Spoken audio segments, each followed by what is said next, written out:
menjadi mudah ya. Sebelumnya layar saya sudah terbagi dengan baik enggak Bu Kris? Sudah. Siap, sudah Pak. Sudah Bapak, sudah. Bagus Pak. Bagus.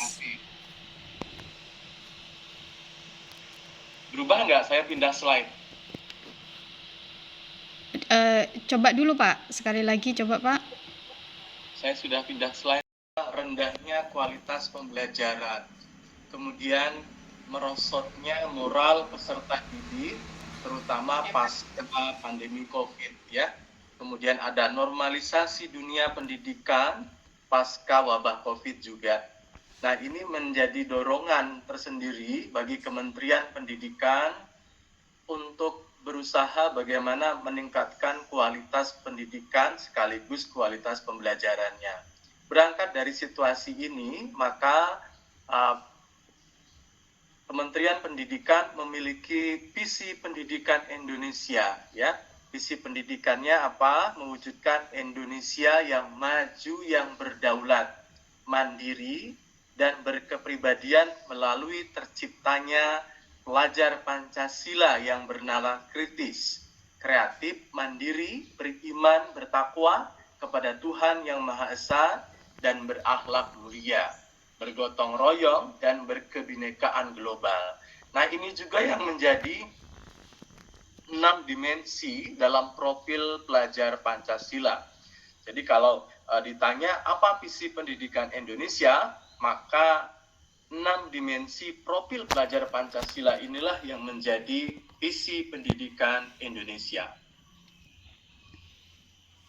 Bagaimana keberadaan sekolah penggerak? Sekolah penggerak ini sebagai katalis, Bu, sebagai pendorong, ya, pendorong program Kementerian Pendidikan untuk diterapkan kepada sekolah-sekolah penggerak.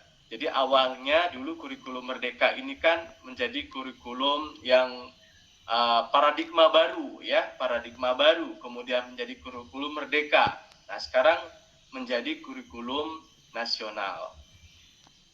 Apa saja program sekolah penggerak yang terdiri dari 5 intervensi yang saling terkait dan tidak bisa dipisahkan. Yang pertama, tentu saja menumbuh kembangkan profil pelajar Pancasila kepada peserta didiknya. Yang kedua, penguatan sumber daya manusia dari sekolahnya. Yang ketiga, pembelajaran dengan paradigma baru.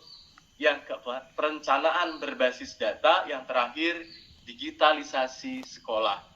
Nah, untuk yang akan kita bicarakan pada hari ini adalah pembelajaran dengan paradigma baru.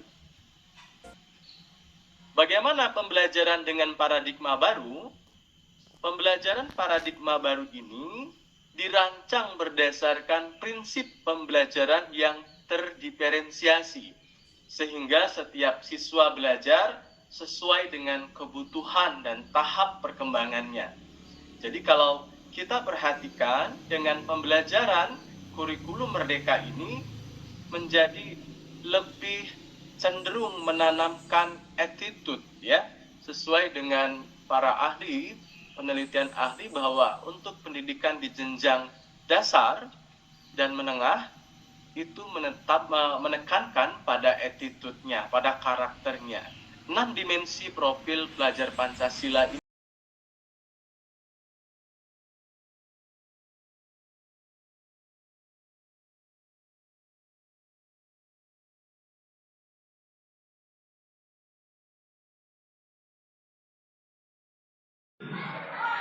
mendapatkan pengkhususan kata diagnostik apabila digunakan oleh tenaga ahli.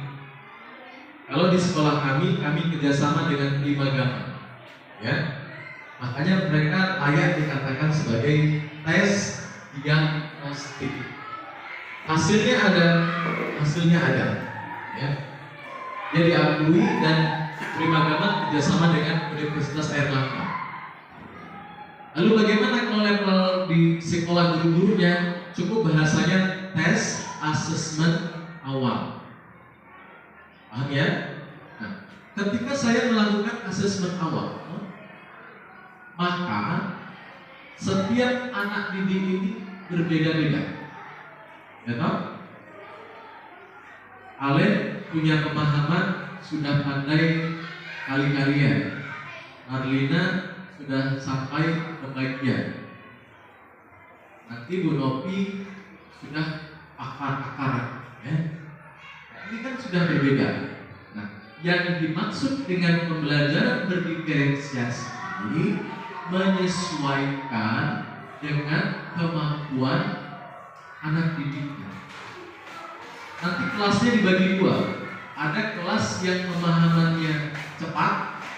Nah, saya tidak bilang anak pintar gitu ya. Ada kelas, ada kelompok yang pemahamannya lambat. Pembagian dua kelas ini dalam mindset gurunya saja, nanti perlakuannya akan berbeda di dalam kelas yang sama, waktu yang sama. Jadi khususan pengajarnya, walaupun dalam satu kelas, nanti pendekatannya ke yang lambat, ke yang cepat itu berbeda. Itu dinamakan dengan pembelajaran berdiferensiasi. Diferensiasi itu prosesnya berbeda, produknya atau tagihannya juga beda. Nah, si guru harus mau menjadi ya. Ketiga, pembacaan doa. Kemudian dilanjutkan dengan sambutan. Yang pertama oleh Ibu Kepala PTCP Negeri 2 Gunung Labuan oleh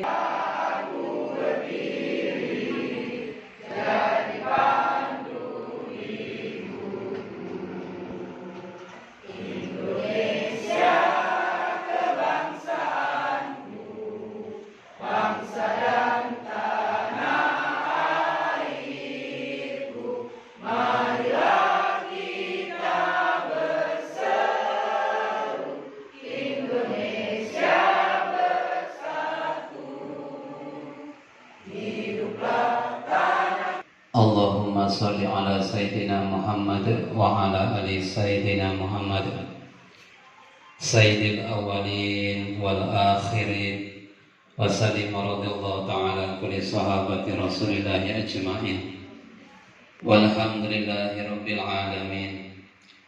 Allahumma salli wa sallim ala Sayyidina Muhammadin salatan tunjina biha min jami'il ahwali wal afat wa taqdilana ya segenap Bapak Ibu Kepala Sekolah SMP Kecamatan Gunung Labuhan. Alhamdulillah. Selamat pagi dan salam sejahtera untuk kita semua. Tabibun.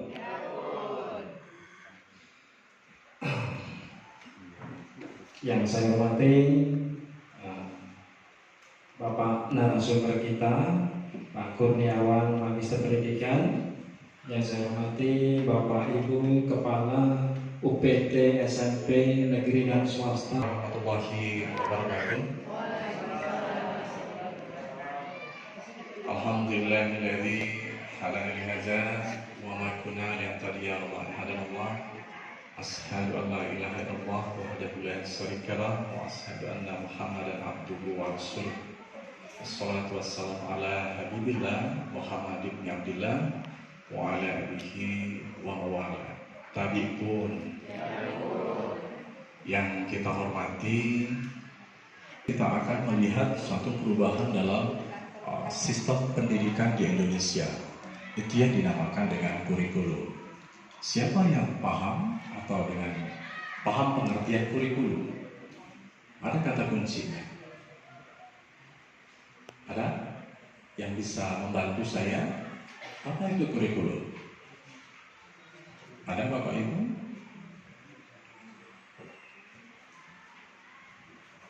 Mbaknya, kurikulum itu apa Mbak?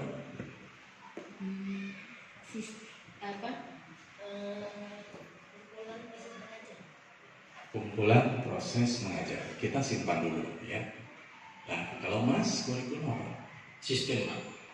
Sistem. Kita pernah kita tempati sebagai